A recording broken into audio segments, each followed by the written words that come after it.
In the heart of Europe, there is a country of profound and beautiful contradictions, a place where extremes are held in a state of perfect, peaceful equilibrium. It is a land where pastoral, time-honored traditions exist alongside world-leading technological innovation, and where four distinct cultures have learned to live as one. This is a land of immense contrast and a quiet, deliberate harmony. This is Switzerland. From the air, these contrasts are etched into the landscape itself. The vertical, untamed wilderness of the Alps, giving way to the gentle, ordered shores of its lakes. The historic, turf-roofed chalets of the mountains standing just a short journey from the sleek, globalist hubs of Zurich and Geneva. The quality of its character is different, a unique blend of the rustic and the refined, the old and the new. But to look closer is to discover a society that has mastered the art of balance, weaving its opposing forces into a strong and resilient social fabric. This is a story not of contradiction, but of a carefully engineered and deeply cherished consensus, a balance between nature and progress, community and individual, tradition and the future. This is the story of the quiet life in Switzerland.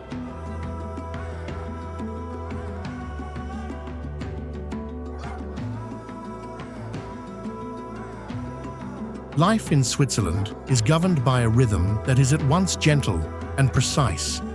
It is a pace dictated not by frantic urgency, but by a deep-seated cultural appreciation for order, punctuality, and a clear, dependable structure to the day. The morning does not begin with a rush, but with a series of quiet, established rituals. For many, it starts with the aroma of strong coffee and the comforting scent of freshly baked bread, or brot, a cornerstone of the Swiss table. The local bakery, or Bäckerei, is a vital neighborhood institution, a place for a brief, polite exchange and the purchase of a perfectly crafted loaf that will anchor the day's meals.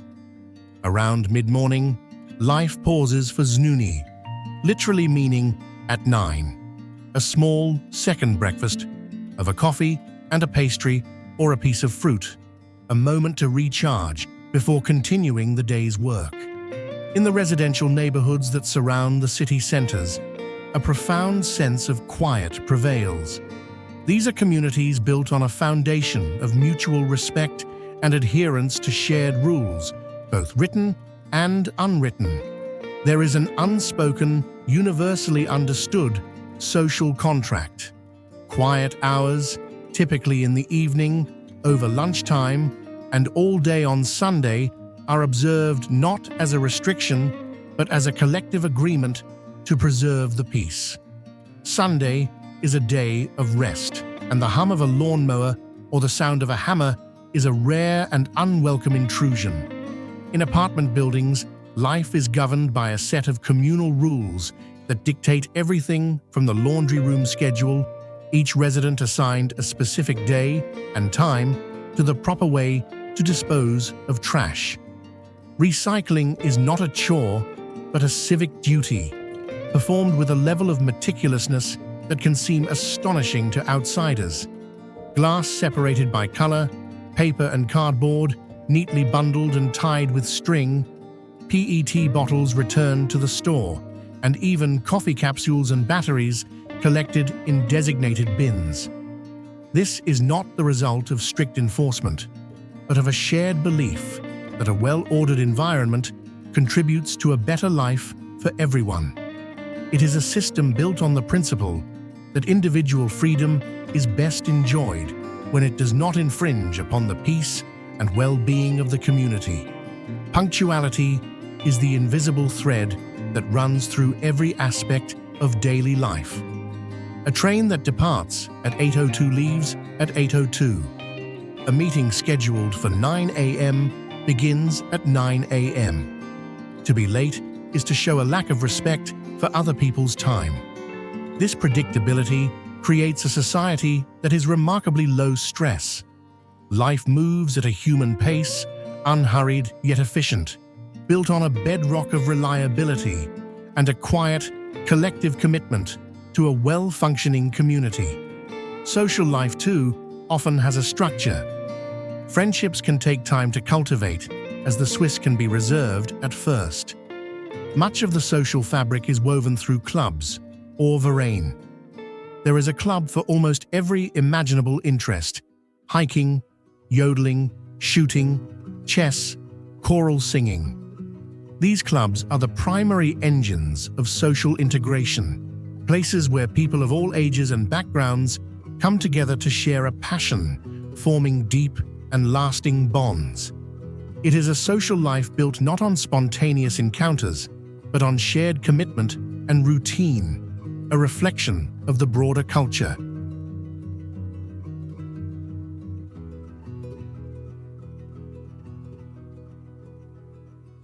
Tradition and identity in Switzerland are a complex and beautiful tapestry, woven from 4 distinct cultural and linguistic threads.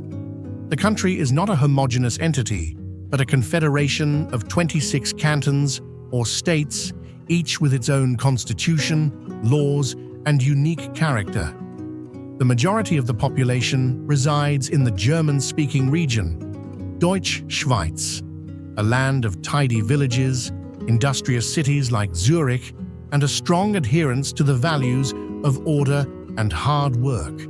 Here, a fascinating linguistic duality exists.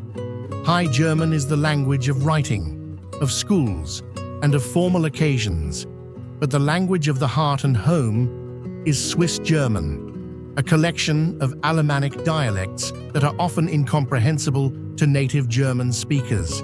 This is a source of immense regional pride, a spoken identity that instantly connects its people.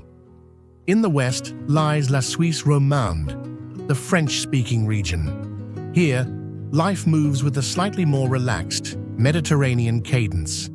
Cities like Geneva, a global hub for diplomacy and home to the Red Cross and the European headquarters of the United Nations, and Lausanne, the Olympic capital, exude a cosmopolitan elegance. The culture shares a certain joie de vivre with neighboring France, a love for fine food, wine, and spirited debate. South of the Alps, in the canton of Ticino, one finds the Italian-speaking heart of Switzerland.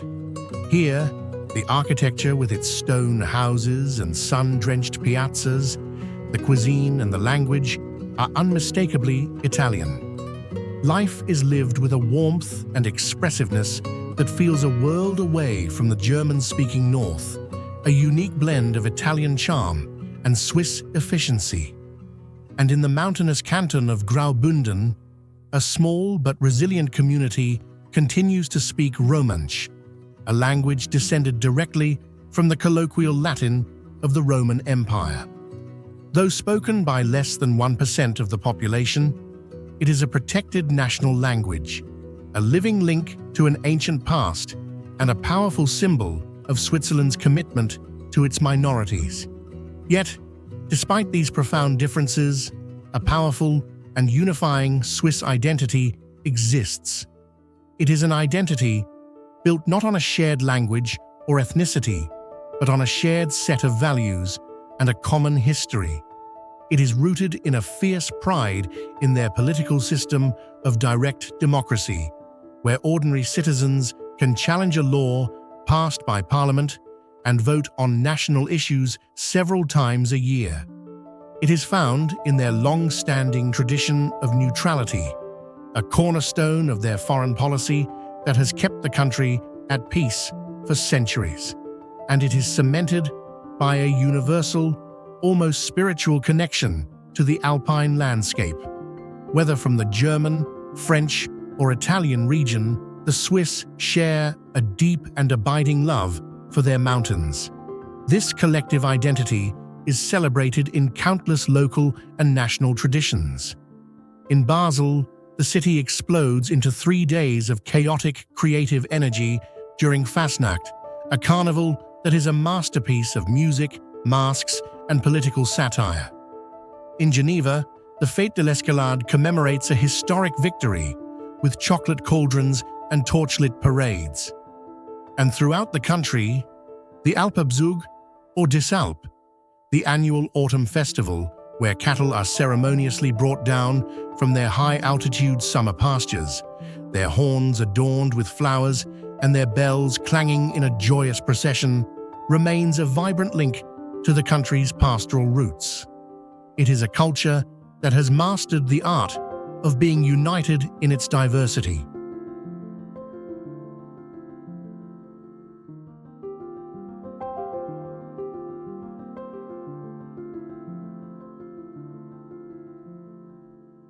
The Swiss economy is a reflection of the national character, precise, reliable, and of the highest quality. It is a powerhouse of innovation and stability, built on a foundation of a highly skilled workforce and a deeply ingrained work ethic.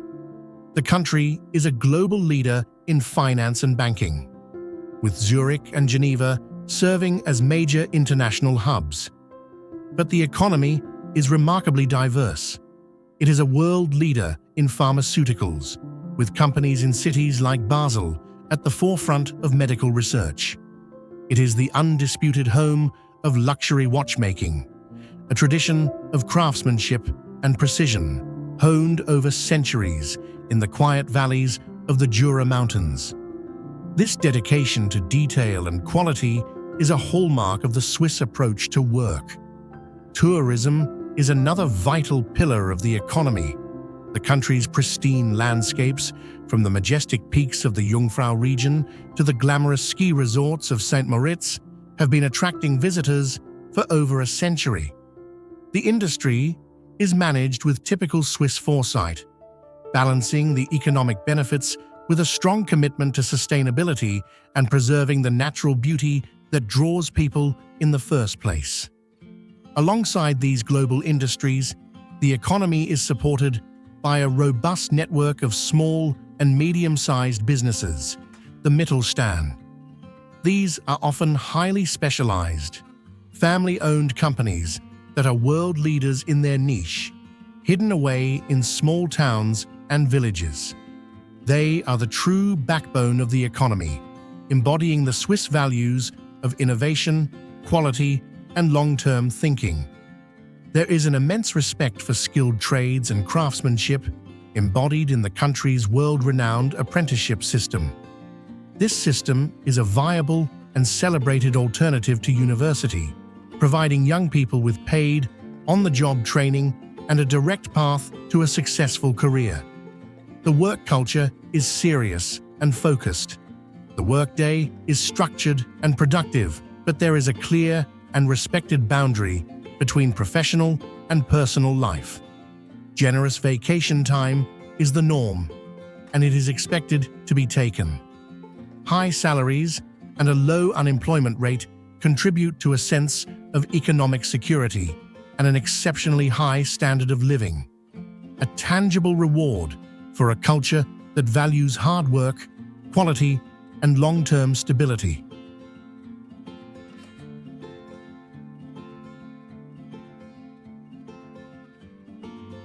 Swiss food is a direct and honest reflection of its landscape and its agricultural heritage, hearty, wholesome, and deeply connected to the seasons. The cuisine is built around simple, high-quality ingredients produced by the land itself. Cheese is, of course, a cornerstone of the national diet and a source of immense pride. There are hundreds of varieties, from the nutty, hard Gruyère and Emmentaler to the soft, melting Vacherin Mont d'Or, each with a flavor profile that tells the story of the specific valley or mountain pasture where it was made. This love for cheese finds its most famous expression in fondue, a cherished social ritual where friends and family gather around a communal pot of melted cheese, a perfect dish for a cold winter's evening. Another beloved cheese dish is raclette, where a wheel of cheese is melted and scraped onto a plate of boiled potatoes, pickles, and onions. Bread is the other pillar of the daily table. Each region has its own specialty, but the braided buttery Zopf is a weekend staple across the country. The daily diet is simple and seasonal. Home cooking traditions are strong, with classic dishes like Rösti, a crispy, pan-fried potato cake, or Zürcher Geschnetzeltes, sliced veal in a creamy mushroom sauce, remaining beloved family meals. Regional specialties abound. In the mountains, one might find Älpler Magronen, a hearty Alpine version of macaroni and cheese with potatoes, onions, and apple sauce. From Graubünden comes Bündner Fleisch, a delicately spiced air-dried beef. The café and confectionery, or conditore, is a cherished institution, a place for a mid-afternoon break for Kaffee und Kuchen, coffee and a meticulously crafted pastry. And while Switzerland is famous for its chocolate, for the Swiss, it is not a luxury, but an everyday pleasure, a small, perfect indulgence. At its core, Swiss food culture remains rooted in the home and in an appreciation for pure, authentic flavors. A shared meal, featuring ingredients from the local market, remains the truest and most authentic taste of the country.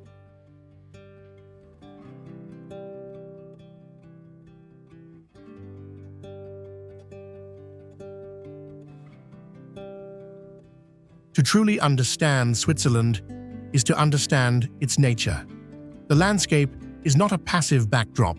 It is an active, living presence, a source of national identity, recreation, and profound spiritual renewal. The Alps are the country's soul, a constant and awe-inspiring feature of daily life. Even in the major cities, the mountains are almost always visible on the horizon, a powerful reminder of the wildness that lies just beyond the ordered urban environment. This environment does not just invite exploration, it is an integral part of the Swiss lifestyle. Hiking, or wandern, is a national pastime, a passion shared by people of all ages. The country is crisscrossed by an astonishingly dense network of over 65,000 kilometers of meticulously maintained and clearly marked hiking trails, the Wanderwege. A system of bright yellow signposts is a ubiquitous sight, guiding walkers with precise information about destinations and estimated walking times. The trails are categorized by difficulty, from gentle lakeside strolls to challenging high-altitude alpine treks, making the outdoors accessible to everyone. The experience is immersive. The sound of cowbells in a high meadow, the springy turf underfoot, the clean, sharp scent of pine in the air. Many trails lead to mountain huts, or Berghütten, simple lodges that offer a meal and a bed for the night, allowing for multi-day treks deep into the heart of the mountains. The lakes, too, are central to life, especially in the summer. Their clean, cool waters provide a welcome escape from the heat, and their shores are public spaces for swimming, boating, and picnicking. In the capital city of Bern, a favorite summer ritual is to float down the clean, swift-moving Aire River. In winter, the landscape transforms into a snowy paradise. Skiing and snowboarding are not just sports. They are a fundamental part of the culture, a skill learned in childhood. Life here is lived in deep connection with the seasons. The rhythm of the year is marked by the first snowfall, the spring thaw, and the changing colors of the autumn forests. This deep, abiding appreciation for the outdoors is a cornerstone of the Swiss quality of life, a constant source of health, well-being, and a humble respect for the magnificent natural world.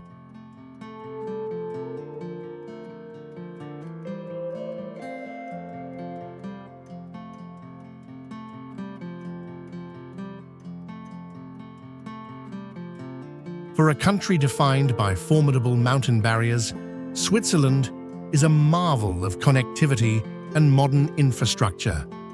The public transportation system is, without exaggeration, one of the finest in the world, a shining example of Swiss precision, efficiency, and engineering prowess.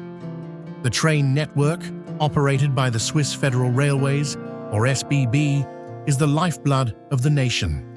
It is a system renowned for its punctuality, cleanliness, and the breathtaking beauty of its routes.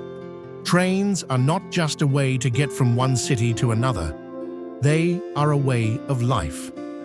They climb steep mountain passes using historic cogwheel railways, navigate through long tunnels that are masterpieces of engineering, like the Gotthard Base Tunnel, the longest in the world, and connect even the most remote Alpine villages to the national grid. To travel by train in Switzerland is to experience the country in a seamless, stress-free way. The timetables are integrated with an almost perfect synchronicity, a system known as the Taktfahrplan, or clock face schedule. This allows for easy, predictable connections between trains, buses, and even lake steamers. This reliability is a source of national pride and a fundamental component of daily life. People rely on the system for their daily commute, for business travel, and for weekend excursions into the mountains. In the cities, this efficiency continues with extensive networks of trams and buses that run with clockwork precision. This world-class public transport system reduces the reliance on cars, contributing to cleaner air and quieter, more livable cities. This seamless blend of modern convenience and engineering excellence is a defining paradox of Swiss life. It is a testament to their ability to overcome the immense challenges of their geography, using innovation and precision to create a society that is both deeply connected and peacefully ordered.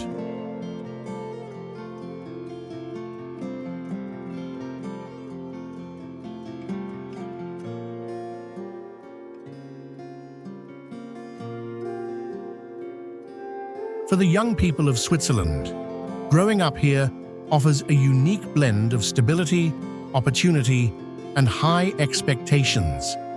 The public education system is of an exceptionally high standard, preparing students for a globalized world. Multilingualism is a fact of life. Students typically learn at least one other national language, in addition to English, fostering a broad international perspective from a young age.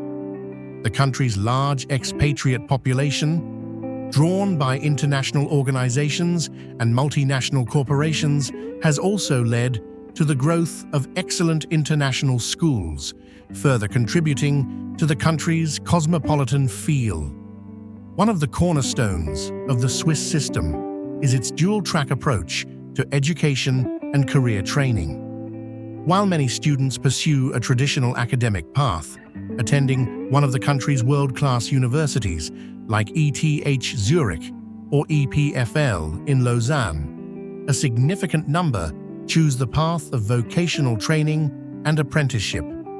This is not seen as a lesser option, but as a highly respected and practical route into a skilled profession. For several days a week, an apprentice will work and learn on the job at a company, gaining real-world experience and earning a salary, while spending the rest of the week in a classroom studying the theoretical aspects of their chosen trade. This system produces a steady stream of highly qualified professionals in fields from mechanics and banking to information technology and healthcare, and is a key reason for the country's low youth unemployment rate and its economic success. This period of life is about finding one's place within a society that values competence and contribution. The pull of the wider world is strong, and many young Swiss travel or study abroad. But the deep-seated connection to home, to the stability and unparalleled quality of life, remains a powerful force, drawing many back to build their futures in the communities that raise them.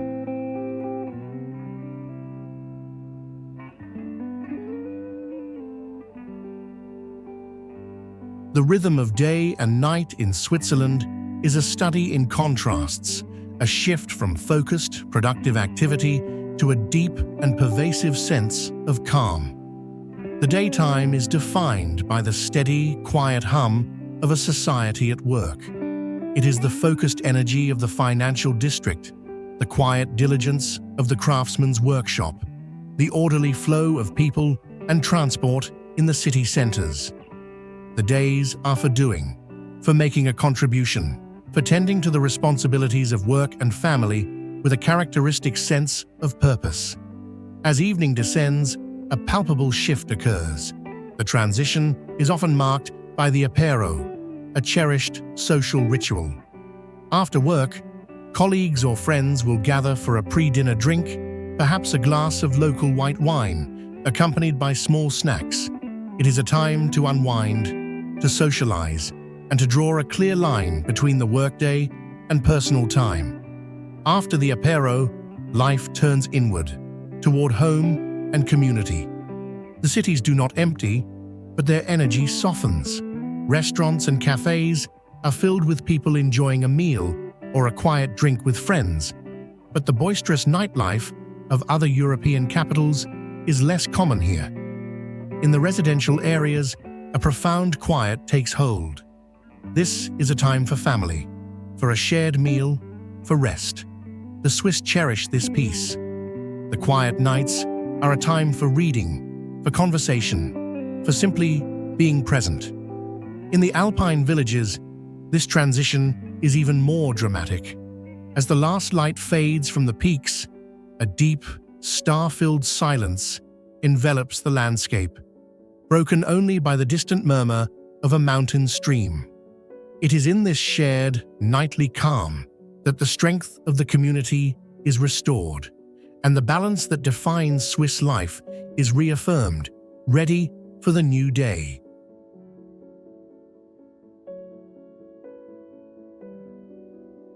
Life in this peaceful and prosperous corner of the world is not without its significant challenges. The very quality of life that makes Switzerland so attractive comes at a price. The cost of living is among the highest in the world. Housing, in particular, is extremely expensive, especially in major cities like Zurich and Geneva, making it a significant financial pressure for many families. Mandatory private health insurance, while providing excellent care, is a major monthly expense. The cost of everyday goods, from groceries to dining out, requires careful budgeting. There is also the more subtle, internal pressure of maintaining the country's famously high standards. The expectation of perfection in one's work, in the cleanliness of one's community, in the punctuality of one's daily life, can create a culture that is highly demanding. For outsiders, integrating into Swiss society can be a slow process. The reserved nature of the people and the reliance on long-established social circles can make it difficult for newcomers to form deep friendships and feel fully included. There is also the constant, complex challenge of balancing its cherished traditions and pristine environment with the pressures of the modern world. How does a small nation welcome millions of tourists each year without compromising the fragile alpine ecosystems and the peaceful way of life that attracts them? The debate over building new ski lifts in untouched areas or allowing large-scale events in quiet villages is a serious one. How does it maintain its unique cultural identity in an age of globalization? These are the vital questions that the Swiss people grapple with, thoughtfully and collectively, through their system of direct democracy every single day.